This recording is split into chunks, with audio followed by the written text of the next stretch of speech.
जो कि thyroid hormones का शरीर के हर सेल पे असर होता है, इसलिए इसलिए कॉम्प्लिकेशंस भी हर ऑर्गन में देखने को मिलते हैं।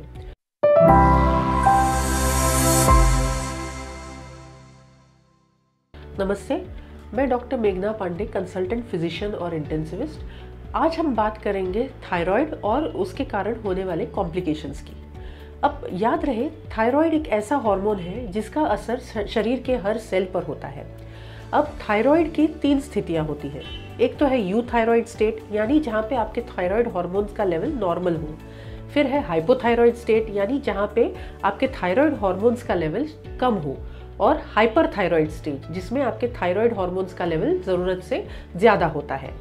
अब अगर आप हाइपोथायराइड स्टेट की बात करें, यानी अगर आपके शरीर में थायराइड हार्मोन्स की कमी है, तो इसके कारण क्या कॉम्प्लिकेशंस हो सकते हैं।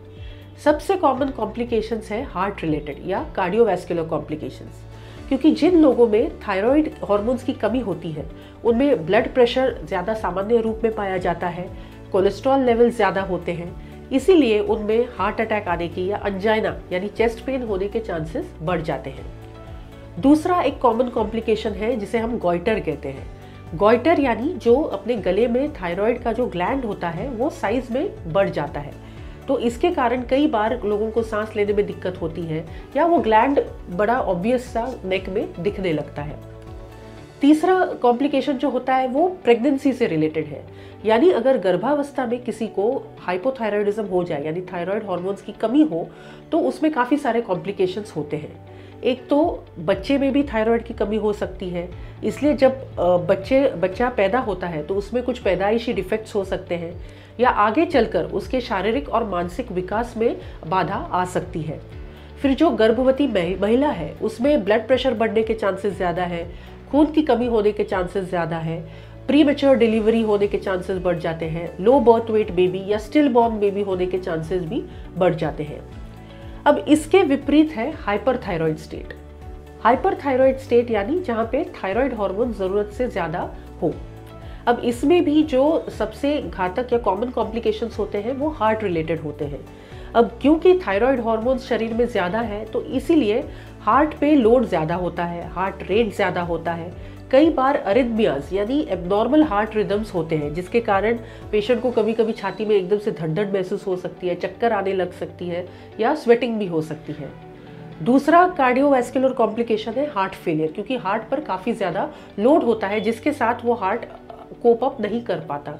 इसके कारण हार्ट फेलियर के भी चांसेस बढ़ जाते हैं। दूसरा कॉम्प्लिकेशन होता है प्रेगनेंसी रिलेटेड। प्रेगनेंसी में ब्लड प्रेशर बढ़ जाना या लो बर्थ वेट बेबी होना, प्री मैच्योर डिलीवरी होना, ये सब कॉम्प्लिकेशंस हाइपरथायराइडिज्म में भी देखने को मिलते हैं। तीसरा कॉमन कॉम्प्लिकेशन होता है ऑस्टियोपोरोसिस, यानी अपने जो बोन्स होते हैं उसमें जो बोन मास होता है या घनत्व होता है वो कम हो जाता है, इसलिए बोन्स वीक हो जाते हैं और आसानी से फ्रैक्चर हो सकते हैं। चौथा कॉम्प्लिकेशन है आंखों से रिलेटेड, यानी जिन लोगों में थायराइड हार्मोन ज़्यादा होते हैं कई बार उनकी आंखें आंखों का साइज बढ़ जाता है। फिर आंखों में बार बार ड्राइनेस होना, आंखों से बार बार पानी आना, डबल विजन यानी डबल दिखना, और 20 से 30% लोगों में विजन यानी आंखों की रोशनी भी जा सकती है। तो इसीलिए ये सब कॉम्प्लिकेशंस को देख के ये बहुत ज़रूरी है कि आप अपने थायराइड की जांच साल में एक बार ज़रूर कराएं। अगर आप ऑलरेडी थायराइड की बीमारी से ग्रस्त हैं तो आपको आपके फिजिशियन के साथ रेगुलर फॉलोअप में रहना बहुत ज़रूरी है, और उसके रिलेटेड जो मेडिसिन्स हैं उन्हें शुरू रखना बहुत ज़रूरी है। अगर आपको इस टॉपिक पर कोई भी डाउट हो तो आप मुझे नीचे दिए गए फ़ोन नंबर पर व्हाट्सएप कर सकते हैं। धन्यवाद।